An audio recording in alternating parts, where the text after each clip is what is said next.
Shalom dan selamat malam kepada saudara-saudari yang dikasihi di dalam Tuhan kita, Yesus Kristus. Kami mengucapkan terima kasih karena menyertai kami dalam kebaktian kenaikan yang disiarkan secara atas talian. Ini adalah kebaktian kenaikan, yaitu salah satu daripada kebaktian-kebaktian tradisional yang masih kita amalkan dalam katedral kita. Saudara-saudari boleh memberi respon berdasarkan kata-kata respon yang tertera pada skrin handphone atau televisyen masing-masing. Tuhan beserta kamu, akuan dosa dan pengampunan. Jika kita berkata bahwa kita tidak berdosa, kita menipu diri kita sendiri, dan Allah tidak ada di dalam hati. Tetapi jika kita mengakui dosa kita kepada Allah, Dia akan menepati janjinya dan melakukan apa yang adil.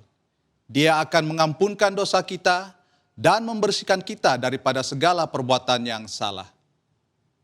Marilah kita mengakui dosa kita kepada Allah Maha Kuasa. Bersama-sama, Allah yang penuh belas kasihan, Bapa kami di surga, pencipta kami dan hakim kami telah berdosa terhadap Engkau dan terhadap sesama manusia, baik dalam pikiran, perkataan, dan perbuatan, melalui kelalaian, kelemahan, dan kesalahan yang disengajakan.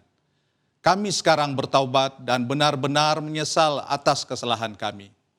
Bapa, ampunilah kami demi anak-Mu, Yesus Kristus yang telah mati untuk kami. Kuatkanlah kami supaya dapat mengasihi dan mentaati Engkau dalam kehidupan yang baharu. Melalui Yesus Kristus Tuhan kami. Amin. Allah yang Maha Kuasa mengampuni semua orang yang mengakui dosa mereka dengan bertaubat, mengasihani mereka, membebaskan kita daripada segala dosa kita melalui Yesus Kristus Tuhan kita. Dia meneguhkan dan menguatkan kita untuk pelayanannya dengan kuasa Roh Kudus dan memelihara kita dalam kehidupan kekal. Amin. Tuhan, bukalah bibir kami. Marilah kita menyembah Tuhan. Bersama-sama, kemuliaan kepada Bapa, Anak, dan Roh Kudus, seperti pada mulanya, sekarang ini sampai selama-lamanya. Amin. Haleluya, mari kita berikan sorak-sorai bagi Tuhan kita Yesus. Haleluya. Kita mau mengangkat suara kita senada dengan surga. Haleluya, terpuji namamu Tuhan. Amin. Amin.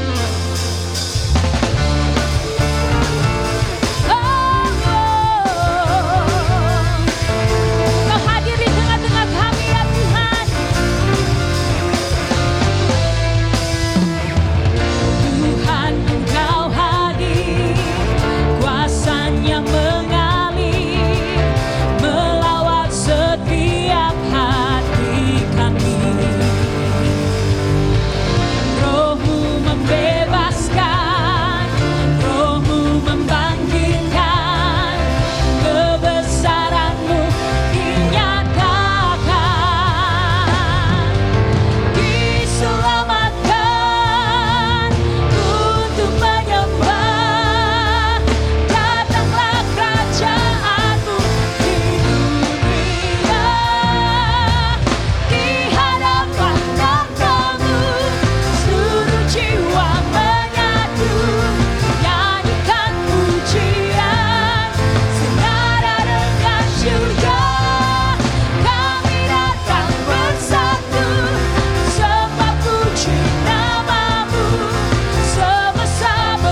surga.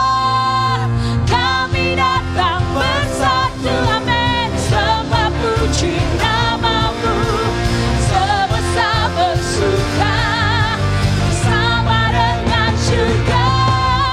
Di hadapan tatamu, seluruh jiwa menyatu, nyanyikan pujian senada dengan surga. Kami datang bersatu, sembah puji namamu, semesta bersuka bersama dengan surga.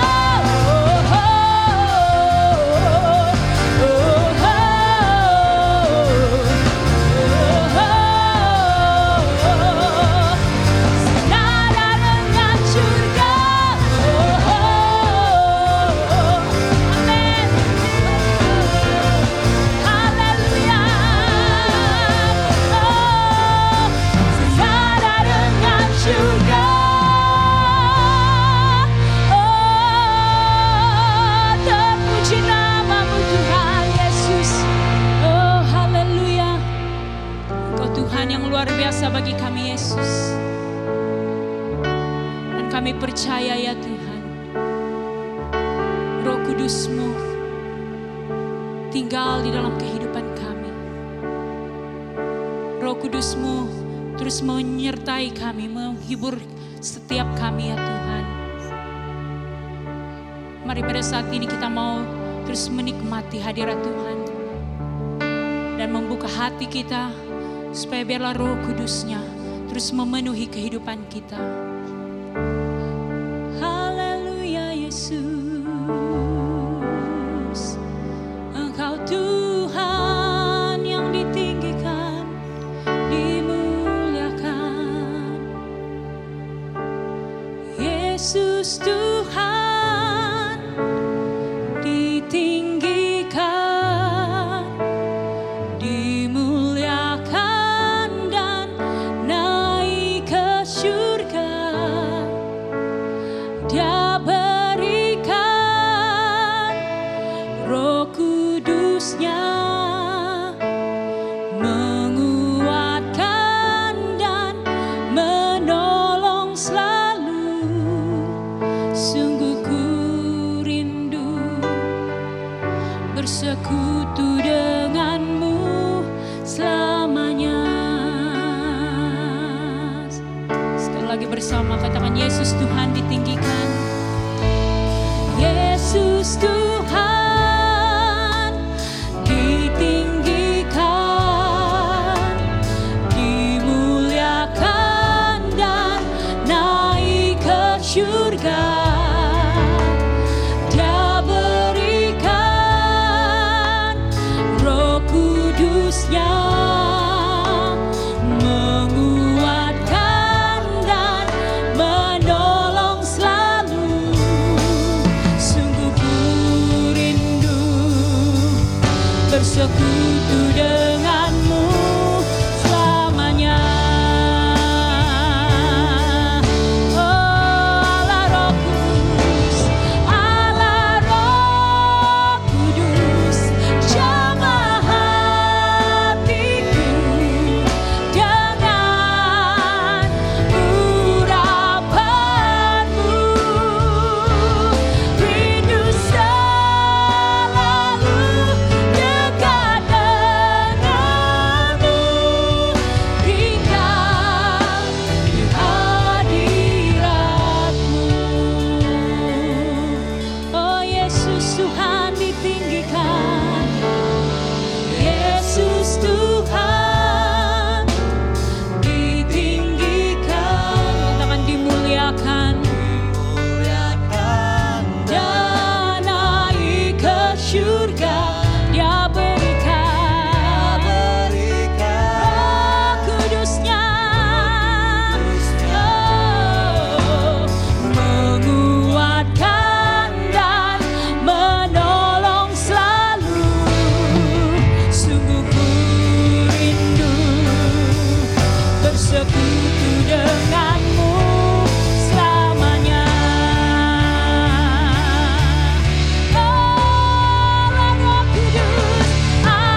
hadapan Allah Roh Kudus.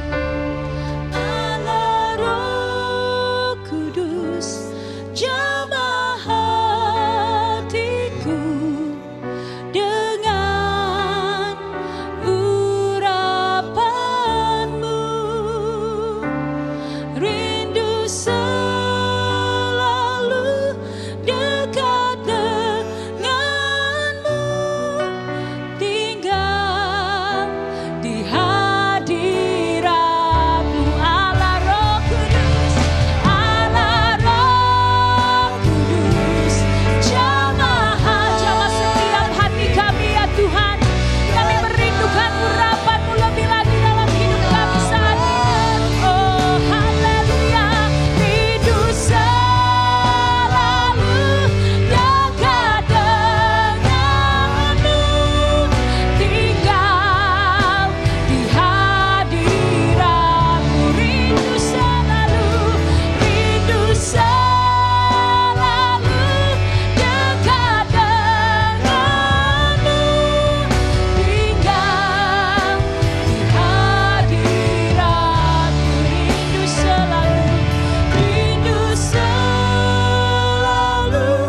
dekat denganmu, tinggal di hadiratmu.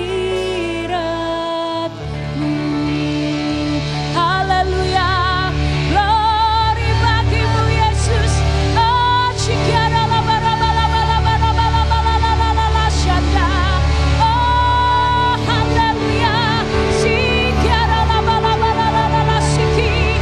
Oh curahkan kuasa-Mu, curahkan Roh Kudus-Mu Tuhan. Oh haleluya, kami rindu Roh Kudus-Mu. Oh haleluya, haleluya, amin. Pembacaan firman Tuhan pada hari ini terambil dari Kisah Para Rasul, pasal yang pertama, ayat yang ke-6 hingga yang ke-11. Kisah Para Rasul, pasal yang pertama, ayat yang ke-6 hingga ayat yang ke-11. Maka bertanyalah mereka yang berkumpul di situ, Tuhan, maukah Engkau pada masa ini memulihkan kerajaan bagi Israel? Jawabnya, Engkau tidak perlu mengetahui masa dan waktu yang ditetapkan Bapa sendiri menurut kuasanya. Tetapi kamu akan menerima kuasa kalau Roh Kudus turun ke atas kamu, dan kamu akan menjadi saksiku di Yerusalem dan di seluruh Yudea dan Samaria dan sampai ke ujung bumi. Sesudah ia mengatakan demikian, terangkatlah ia disaksikan oleh mereka, dan awan menutupinya dari pandangan mereka. Ketika mereka sedang menatap ke langit waktu ia naik itu, tiba-tiba berdirilah dua orang yang berpakaian putih dekat mereka, dan berkata kepada mereka, Hai orang-orang Galilea, mengapakah kamu berdiri melihat ke langit? Yesus ini yang terangkat ke surga meninggalkan kamu, akan datang kembali dengan cara yang sama seperti kamu melihat dia naik ke surga. Demikianlah firman Tuhan. Shalom saudara-saudari di dalam Yesus Kristus, kita bersyukur kepada Tuhan karena ada kesempatan yang baru yang Tuhan telah izinkan untuk kita bertemu lagi pada kali ini. Kebaktian pada kali ini agak istimewa karena kita memperingati kenaikan Tuhan Yesus Kristus ke surga. Selepas dia telah disalibkan, bangkit pada hari yang ketiga, dan telah menampakkan dirinya kepada ramai orang, akhirnya tiba waktunya untuk dia naik ke surga. Dan oleh sebab itulah maka pada malam hari ini saya ingin membawa penyampaian firman Tuhan yang diambil daripada Kisah Para Rasul, pasal yang pertama, ayat yang ke-6 sampai ayat yang ke-11 dengan tema kenaikan pengharapan. Mari kita berdoa. Bapa di surga, terima kasih untuk kesempatan yang luar biasa di dalam hadirat Tuhan. Karena Engkau hadir di sini di antara kami. Dan Engkau juga yang berbicara kepada kami. Kami berdoa kiranya sekali lagi di dalam anugerah dan kebaikan-Mu, kami akan dapat menikmati hadirat-Mu dan lebih-lebih lagi firman Tuhan yang kami akan dengar bersama. Engkau memberkati penyampaian firman Tuhan, supaya baik yang menyampaikan maupun yang mendengarkannya sama-sama diberkati oleh Tuhan. Berbicaralah ya Tuhan, karena kami siap sedia untuk mendengarkan Engkau. Dalam nama Tuhan Yesus Kristus kami berdoa. Amin. Saudara-saudari yang dikasihi di dalam Tuhan Yesus Kristus, 1 minggu yang lalu kita telah dikejutkan dengan pemergian seorang tokoh di dalam Diocese Anglican Sabah, di dalam pribadi Canon Emeritus Lawrence Lawin. Dalam usia 81 tahun, beliau telah dipanggil Tuhan untuk bersama dengan Dia selamanya. Beliau adalah salah satu daripada misioneri awal daripada Sarawak yang telah melayani Tuhan dengan setia, khususnya di kawasan pedalaman negeri ini, di dalam diocese ini. Dengan begitu setia dan luar biasa dipakai oleh Tuhan. Saudara-saudari yang dikasihi di dalam Tuhan, pastilah ini satu kehilangan yang besar bagi seluruh diocese. Karena kita telah kehilangan seorang yang membawa contoh kesetiaan, yang melayani Tuhan dengan sungguh-sungguh di dalam hadirat Tuhan. Bagi saya secara pribadi, saya sangat diberkati melalui kehidupan beliau. Dan oleh sebab itulah maka di dalam penulisan sebuah buku yang kecil yang bertajuk Bunga Baharu di Belukar Lama, saya telah mengambil keputusan untuk memasukkan gambar beliau bersama dengan para hamba Tuhan, utusan Injil daripada luar negeri ini yang telah melayani dengan setia di tempat kita, sebagai satu penghormatan yang luar biasa, yang saya percaya cukup sederhana untuk kita abadikan bersama, supaya di dalam semuanya kita akan dicabar untuk melihat dan juga menyahut legasi rohani yang mereka telah berikan kepada kita. Bagi pihak diocese, bagi pihak All Saints Cathedral, bagi pihak kita semua, kita ingin mengucapkan takziah kepada keluarga mendiang yang telah ditinggalkan. Kita turut berdoa supaya mereka juga akan diberkati oleh Tuhan. Anda dikuatkan oleh Tuhan. Puan Laura dan anak-anak serta cucu-cucu beliau, kiranya diberkati bersama dengan keturunan beliau. Supaya akhirnya, saudara-saudari, mereka juga akan menjadi berkat untuk kita semua bersama-sama. Pastilah secara pribadi pemergian beliau adalah satu kehilangan besar untuk saya. Karena beliau yang telah membaptiskan saya pada tahun 1970. Ini menjadi satu ikatan yang luar biasa bagi kami bersama-sama. Pastilah juga pemergian beliau akan mendatangkan kesan yang besar, mendatangkan akibat yang besar, yang serius terhadap saudara-saudari dan saya juga secara pribadi. Karena memang benar bahwa pemergian orang yang kita kasihi akan mendatangkan kesan di dalam kehidupan kita. Pemergian mereka yang telah mendahului kita dari kalangan keluarga kita atau orang yang kita kasihi pasti akan mendatangkan kesan yang besar dalam kehidupan kita, sama ada kita sadar ataupun tidak. Demikian juga dengan Yesus Kristus. Pemergian Yesus Kristus kembali ke surga selepas kebangkitannya telah mendatangkan akibat-akibat yang serius dalam kehidupan murid-muridnya. Pada kali ini, sesuai dengan pembacaan kita, sekurang-kurangnya saya ingin mengungsikan kepada Anda 3 akibat daripada pemergian Tuhan Yesus Kristus kembali ke surga. Yang pertama adalah apa yang saya panggil Yesus Kristus mengutus Roh Kudus sesuai dengan ayat yang ke-6 sampai ayat yang ke-8. Maka bertanyalah mereka yang berkumpul di situ, Tuhan, maukah engkau pada masa ini memulihkan kerajaan bagi Israel? Jawabnya, engkau tidak perlu mengetahui masa dan waktu yang ditetapkan Bapa sendiri menurut kuasanya. Ayat 8, tetapi kamu akan menerima kuasa kalau Roh Kudus turun ke atas kamu. Dan kamu akan menjadi saksiku di Yerusalem dan di seluruh Yudea dan Samaria dan sampai ke ujung bumi. Saudara yang dikasihi di dalam Tuhan Yesus Kristus, Yesus sendiri juga telah memperingatkan murid-muridnya sebelumnya dalam Yohanes pasal 16 ayat yang ke-7. Dia mengatakan bahwa namun benar yang kukatakan ini kepadamu adalah lebih berguna bagi kamu jika aku pergi. Sebab jikalau aku tidak pergi, penghibur itu tidak akan datang kepadamu. Tetapi jikalau aku pergi, aku akan mengutus dia kepadamu. Ada banyak cara untuk kita melihat ayat-ayat ini, bagaimana sebenarnya Yesus mengutus Roh Kudus. Tapi satu hal yang perlu ditekankan di sini pada waktu ini adalah bahwa usaha Yesus, niat murni Yesus untuk mengutus Roh Kudus kepada murid-muridnya adalah sebagai penghibur. Bayangkan bahwa ketua yang mereka sanjung, yang akhirnya mereka tahu, yang kenal selepas kebangkitannya, harus meninggalkan mereka. Dan mereka merasa ditinggalkan sendirian. Saudara yang dikasihi dalam Tuhan, Tuhan tahu keadaan hati kita. Dan oleh sebab itulah maka dia tidak akan meninggalkan kita. Dia tidak akan membiarkan kita seperti yatim piatu.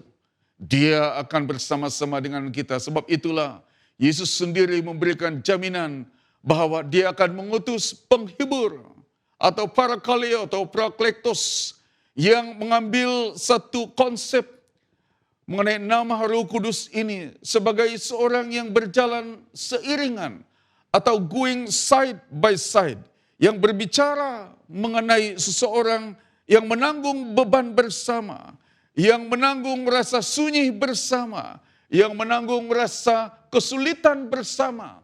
Dia tidak mengambil alih kesusahan dan kesulitan kita. Tetapi menurut maksud asal parakaleo atau paraklektos atau penghibur atau Roh Kudus ini, dia adalah Tuhan yang berjalan beriringan dengan kita. Dia adalah Tuhan yang turut merasakan kesulitan dan kesusahan kita. Karena dia adalah Roh Kudus yang diutus oleh Tuhan Yesus Kristus kepada kita. Jadi salah satu akibat daripada pemergian Yesus Kristus ke surga adalah dia mengutus Roh Kudus di antara kita. Supaya kita tidak rasa sunyi, supaya kita tidak rasa lemah, supaya kita tidak rasa ditinggalkan, tetapi tetap mengikut, tetap setia, tetap berada di dalam kehadiran Tuhan dan perhatian Tuhan sendiri. Jadi saudara-saudara yang dikasihi di dalam Tuhan, Anda mungkin merasa kesunyian, tetapi sebenarnya Anda tidak rasa sendirian, tidak pernah sendirian. Walaupun hati kita merasa ada kesunyian jauh di dalamnya. Tapi sebenarnya secara faktanya, menurut firman Tuhan, kita tidak pernah sendirian.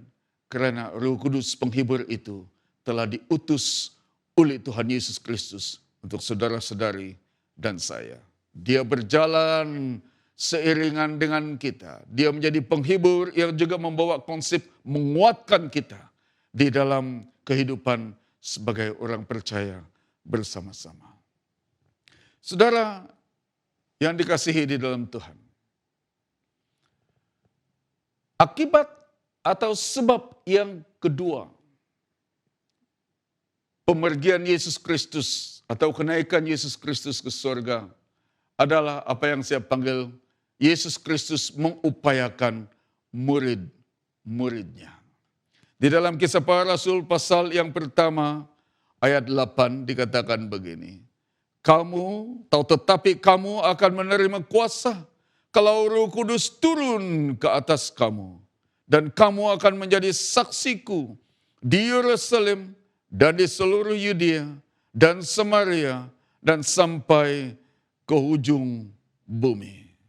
Saudara yang dikasihi di dalam Tuhan, perkataan yang digunakan dengan perkataan kuasa di dalam ayat 8 adalah dunamin atau dunamis di dalam bahasa asalnya. Ini memberi kita satu gambaran mengenai apa yang saya panggil kuasa atau keupayaan untuk mengeluarkan kesan yang kuat.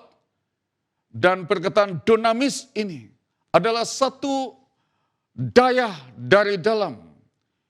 Kuasa, keupayaan untuk mengeluarkan kesan yang kuat.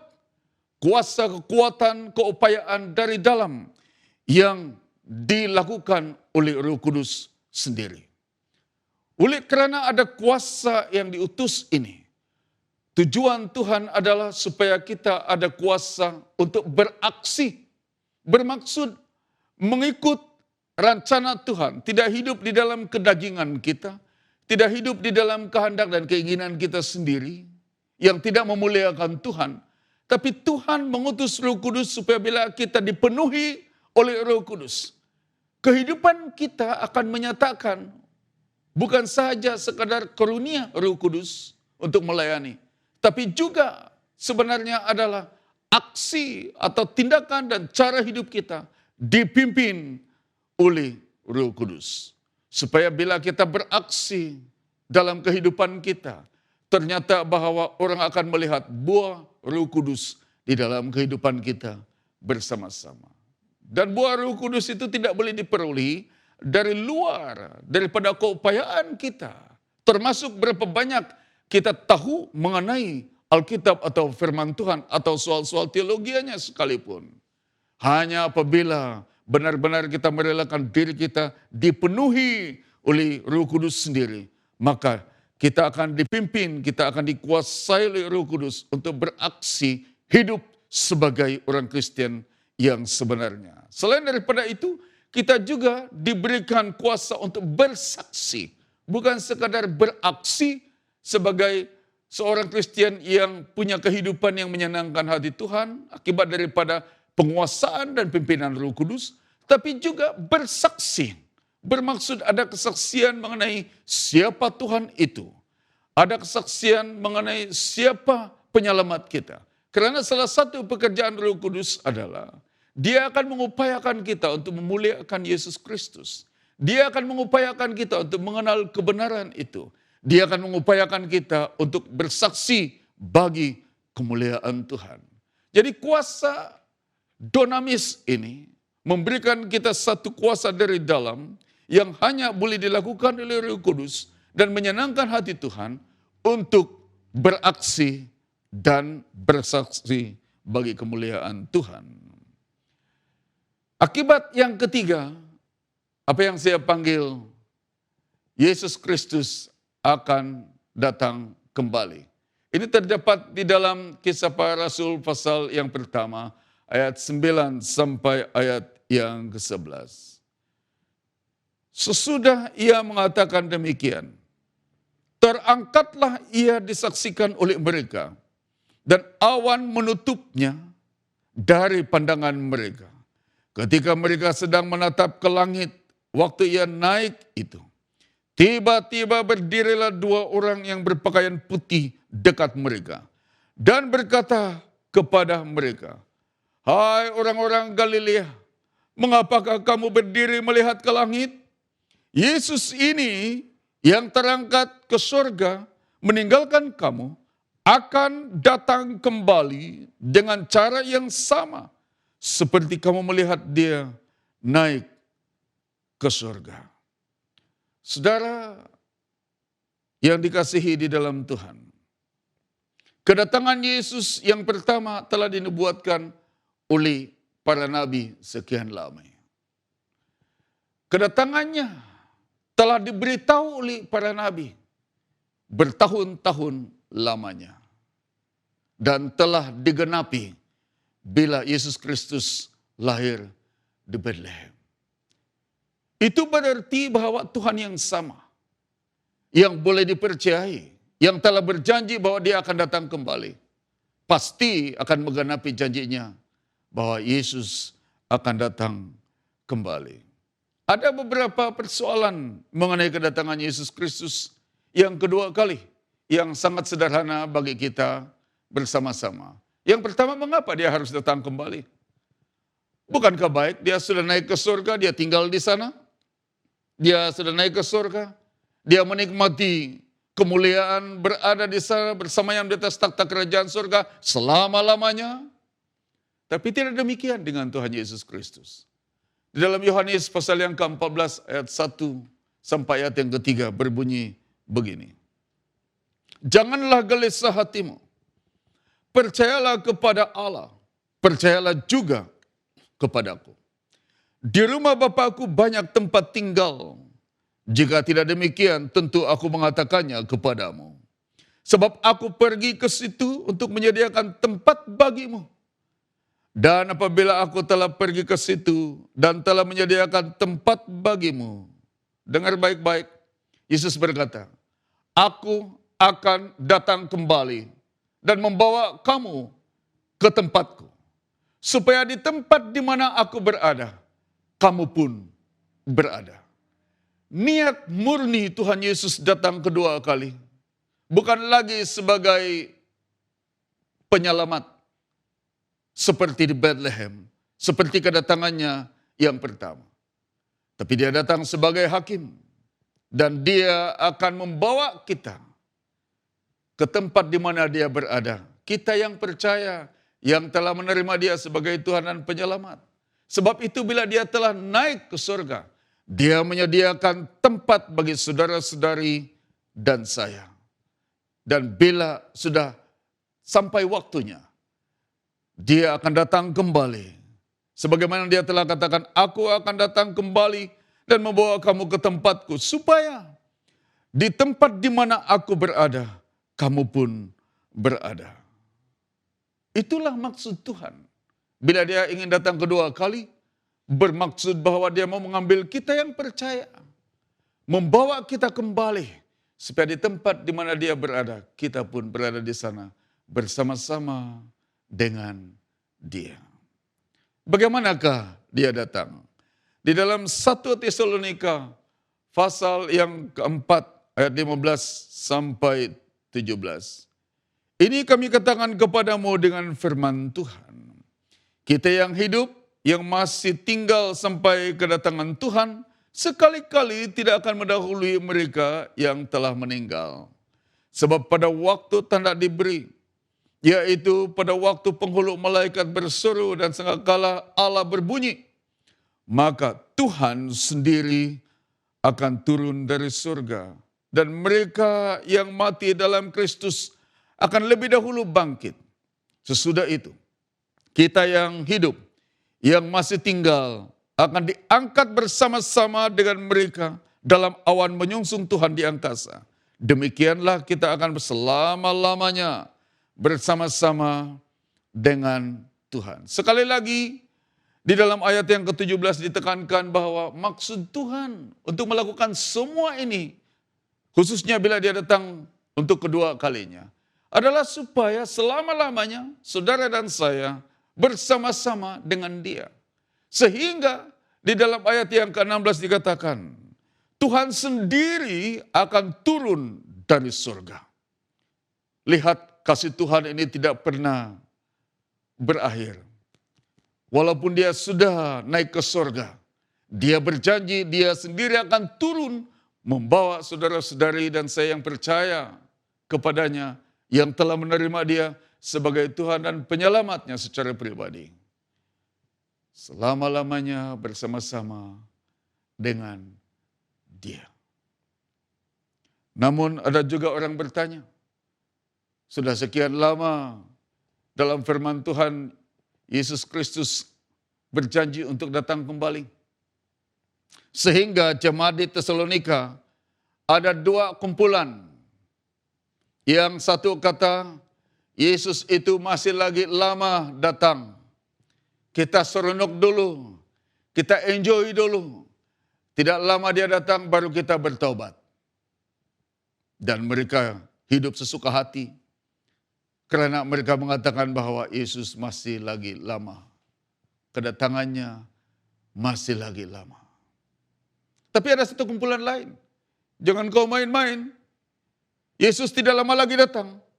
Dan kalau dia tidak lama lagi datang, itu berarti bahwa sia-sia sajalah apa yang kita buat. Bagus kita tunggu sejak dia tidak payah bekerja apa-apa. Ini satu kumpulan lain lagi. Dan orang-orang seperti begini tidak melakukan apa-apa, tidak rencanakan apa-apa dalam hidup mereka. Hanya asyik menunggu kedatangan Yesus kedua kali. Itu terdapat di kalangan jemaat di Tesalonika pada waktu itu. Persoalannya adalah bukan soal lambat ataupun cepat. Karena persoalan yang sangat sederhana adalah bila Yesus akan datang kembali. Saudara-saudari yang dikasihi di dalam Tuhan. Bayangkan PKP pun tidak berapa pasti kita bila ianya akan dihentikan. Bila ianya akan ditamatkan. Dan di dalam ketidakpastian ini pun ramai orang. Bila sudah keliru hanya bertindak sesuka hati.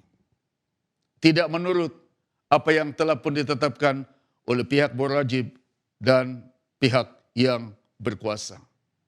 Sebab kita tidak tahu bila ianya akan ditamatkan. Kalaupun ditamatkan ada persyaratan-persyaratan tertentu. Dan di dalam ketidakpastian seperti begini, di dalam keadaan uncertainty, dalam keadaan keliru seperti begini, kehidupan orang boleh bercelaru. Ini pun salah, itu pun boleh, ini pun boleh. Karena orang bertanya, bila. Dan itulah yang terjadi kepada jemaat awal, di gereja awal. Bila mereka berbicara tentang kedatangan Yesus kedua kali. Tapi Yesus sendiri mengatakan dalam Matius pasal 24 ayat 36. Langit dan bumi akan berlalu, tetapi perkataanku tidak akan berlalu. Tetapi tentang hari dan saat itu, tidak seorang pun yang tahu. Malaikat-malaikat di surga tidak. Dan anak pun tidak. Hanya Bapa sendiri yang tahu. Hanya Bapa di surga sendiri yang tahu waktunya. Jadi bukan soalnya bilang. Bukan soalnya cepat ataupun lambat. Yang ditekankan di dalam kebenaran firman Tuhan adalah bagaimana kita seharusnya hidup sementara menanti kedatangan Yesus yang kedua kali. Saudara yang dikasihi di dalam Tuhan, saya ingin kembali kepada pembacaan firman Tuhan dalam Kisah Para Rasul pasal yang pertama, ayat yang ke-9, khususnya ayat 10. Sesudah yang mengatakan demikian, terangkatlah ia disaksikan oleh mereka dan awan menutupnya dari pandangan mereka. Ketika mereka sedang menatap ke langit. Dengar ini baik-baik. Ayat 10. Ketika mereka sedang menatap ke langit, memandang ke langit. Waktu ia naik itu. Tiba-tiba berdirilah dua orang yang berpakaian putih dekat mereka. Ayat ini menarik perhatian secara pribadi kepada saya kerana kalaulah mereka melupakan segalanya. Kalaulah murid-murid Yesus ini membiarkan Yesus pergi dan mereka pergi ke sana sini mengikut sesuka hati mereka. Mereka pasti akan terlepas peluang yang besar untuk mendengar pemberitaan daripada dua orang malaikat ini. Tapi kita bersyukur kepada Tuhan kerana mata mereka masih menatap ke langit, menunjukkan fokus mereka hanya kepada Yesus Kristus. Dan sementara fokus mereka hanya kepada Yesus Kristus, Alkitab berkata, tiba-tiba berdirilah dua orang yang berpakaian putih dekat mereka. Bila hatinya sudah fokus kepada Tuhan Yesus Kristus, maka besar kemungkinan dan kecenderungan untuk boleh mendengar kebenaran firman Tuhan dalam hati. Diyakinkan dengan kebenaran firman Tuhan dari dalam hati. Sehingga sebagai akibat daripada pemergian Yesus Kristus, khususnya bila dia berjanji untuk datang kembali, mereka telah diberikan panduan secara khusus. Di ayat 11, hai orang-orang Galilea, mengapakah kamu berdiri melihat ke langit? Yesus ini yang terangkat ke surga meninggalkan kamu, akan datang kembali dengan cara yang sama, seperti kamu melihat dia naik ke surga. Semua nubuatan mengenai Yesus Kristus dari perjanjian lama telah digenapi kecuali kedatangan Yesus yang kedua kali. Saudara yang dikasihi di dalam Tuhan, penting untuk kita melihat kebenaran ini. Supaya di dalam segala perkara yang kita lakukan, fokus kita hanya kepada Yesus Kristus saja. Yesus telah naik ke surga yang kita ingati melalui kebaktian pada malam hari ini. Tetapi selepas dia naik ke surga, ada 3 akibat daripada pemergiannya ke surga. Yang pertama, Roh Kudus diutus kepada kita. Yang kedua, kita diupayakan sebagai orang yang hidup bagi Tuhan dan bersaksi bagi Tuhan. Dan yang ketiga, oleh karena dia telah naik ke surga dan dia berjanji akan datang kembali, dia pasti akan datang kembali pada bila-bila masa. Supaya kita akan bersama-sama dengan dia selama-lamanya. Kita tidak boleh hidup hanya dalam ruang lingkup beberapa tahun. Kita harus hidup sebagai orang percaya. Kita harus hidup dalam ruang lingkup kekekalan selama-lamanya. Langit dan bumi akan berlalu. Firman Tuhan akan kekal selamanya. Saudara, hanya hati yang yakin kepada Tuhan Yesus, yang telah mati di salib, yang telah bangkit dari kematian, yang telah naik ke surga, dan yang akan datang kembali, akan terbuka kepada suara Tuhan dan menanti-nantikan Tuhan Yesus dengan setia. Jangan percaya Yesus yang separuh-separuh. Percayalah kepada Yesus Kristus yang lengkap ini, yang telah mati, yang telah bangkit, yang telah naik ke surga, dan dia akan datang kembali. Karena dengan memiliki keyakinan yang lengkap kepada pribadi Yesus Kristus seperti ini, Anda dan saya akan tetap dikuatkan dan tetap terbuka kepada suaranya Tuhan di dalam firman Tuhan untuk setia menanti Tuhan selama-lamanya. Benar, Yesus telah naik ke surga,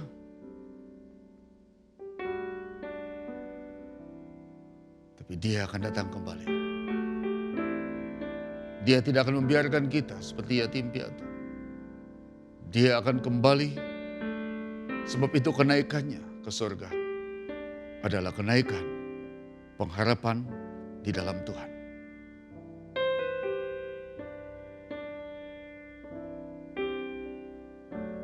Dan dengan jaminan seperti ini, hidup kita sepatutnya hidup yang sentiasa bersyukur dan memuji Tuhan.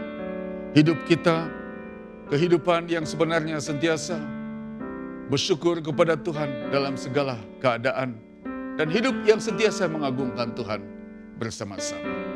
Dimanapun Anda berada, mari kita nyanyi bersama lagu ini. Tuhan, agung namamu. bersama-sama. Haleluya.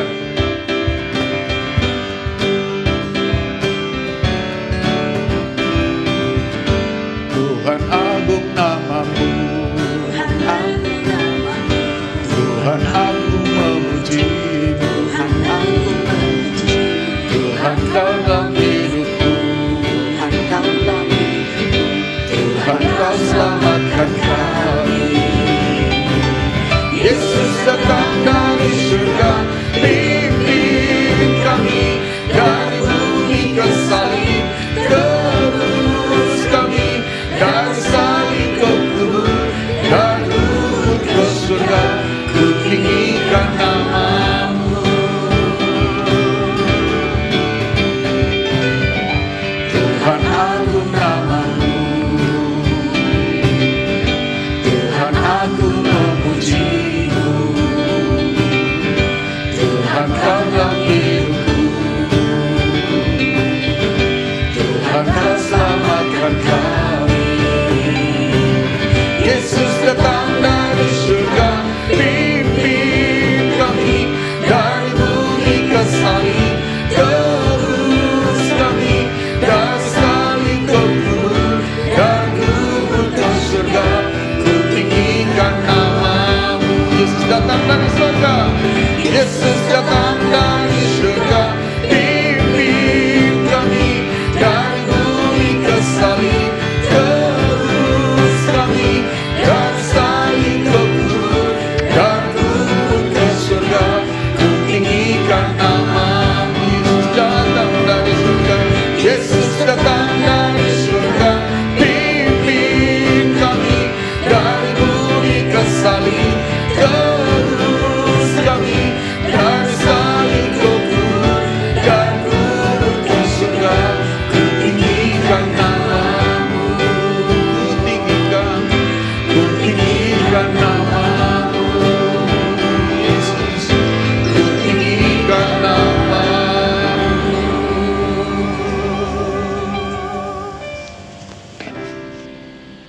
Bapa di surga, terima kasih karena kami selalu ada pengharapan yang mutlak di dalam Engkau. Kenaikan Yesus Kristus menjadi kenaikan pengharapan bagi kami selama-lamanya. Sehingga kami tidak perlu sekadar hidup di ruang lingkup beberapa tahun di muka bumi. Tetapi kami boleh hidup dengan penuh keyakinan dan pengharapan dalam ruang lingkup kekekalan adanya. Firman-Mu telah diberitakan. Malahan suara hamba-Mu yang sangat terbatas ini berhenti di sini bersama dengan semua keterbatasannya. Tapi kami tahu bahwa Engkau Allah yang kekal adanya, yang tidak pernah terbatas.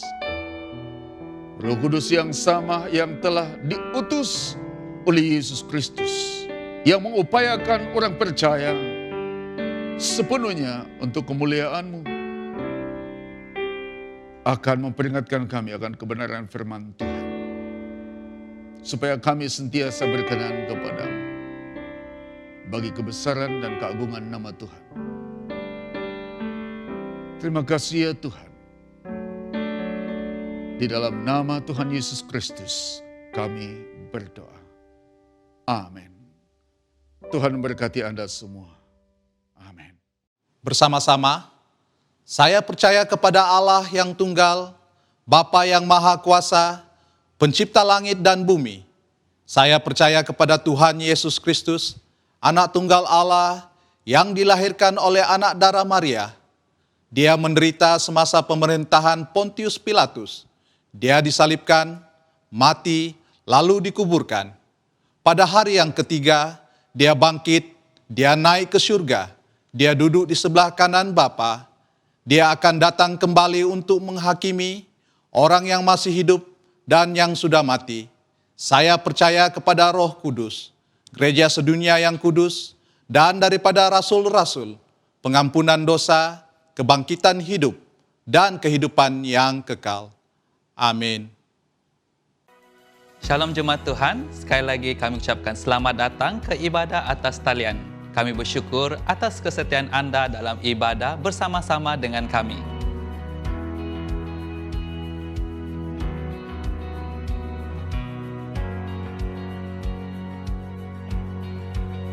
Saat ini kita akan mendengarkan beberapa pengumuman.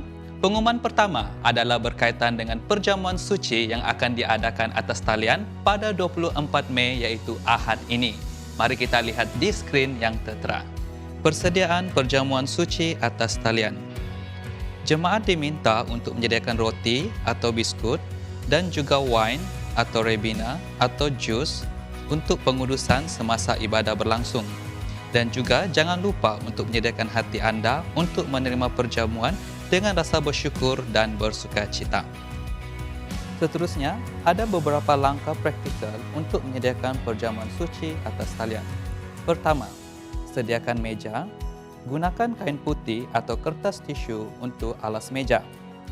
Kedua, sediakan roti kosong atau biskut, wine atau jus buah sebagai elemen-elemen untuk perjamuan suci. Letakkannya di atas meja yang disediakan. Ketiga, ikuti doa pengudusan sehingga padri mengatakan, tubuh dan darah Tuhan kita Yesus Kristus memeliharamu dalam kehidupan kekal. Keempat, ketua keluarga memberikan roti dan wine kepada anggota-anggota keluarga. Pastikan ketua keluarga sudah membersihkan tangan terlebih dahulu. Kelima, ketua keluarga boleh mengucapkan sebuah doa kesyukuran untuk keluarga. Dan yang terakhir, bersama-sama doa Tuhan mengikuti acara kebaktian. Pengumuman yang kedua adalah berkenaan dengan persembahan dan perpuluhan. Jemaat boleh memberi persembahan melalui 3 cara.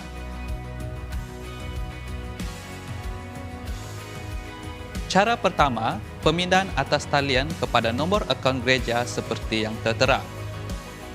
Kedua, melalui aplikasi BUS dengan mengimbas QR Code yang tertera atau melalui pautan yang diberikan oleh pemimpin sel Anda.